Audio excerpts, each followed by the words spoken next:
కంకర మోస్తే తప్పన్నట్టు అర్థం.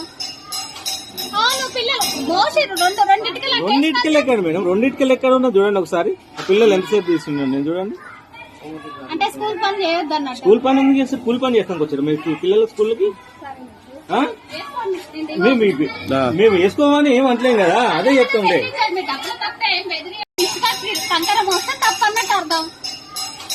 అవును పిల్లలు మోసిరు రెండింటికి లెక్కాడు మేడం, రెండింటికి లెక్కడ ఉన్నా చూడండి ఒకసారి. ఆ పిల్లలు ఎంతసేపు తీసుకున్నాను నేను చూడండి. అంటే స్కూల్ పని చేయొద్దు అన్నట్టు. స్కూల్ పని ఎందుకు చేస్తే స్కూల్ పని చేస్తానికి వచ్చారు మీరు పిల్లల స్కూల్కి? మేము వేసుకోమని ఏం అంటలేం కదా, అదే చెప్తుండే. కంకర మోస్తే తప్పన్నట్టు అర్థం. అవును పిల్లలు మోసిరు రెండింటికి లెక్కాడు మేడం, రెండింటికి లెక్కడ ఉన్నా చూడండి ఒకసారి. ఆ పిల్లలు ఎంతసేపు తీసుకున్నాను నేను చూడండి.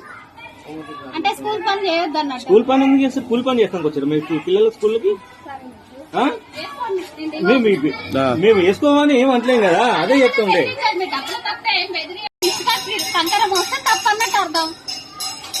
అవును పిల్లలు మోసిరు రెండింటికి లెక్కాడు మేడం, రెండింటికి లెక్కడ ఉన్నా చూడండి ఒకసారి. ఆ పిల్లలు ఎంతసేపు తీసుకున్నాను నేను చూడండి. అంటే స్కూల్ పని చేయొద్దు అన్నట్టు. స్కూల్ పని ఎందుకు చేస్తే స్కూల్ పని చేస్తానికి వచ్చారు మీరు పిల్లల స్కూల్కి? మేము వేసుకోమని ఏం అంటలేం కదా, అదే చెప్తుండే.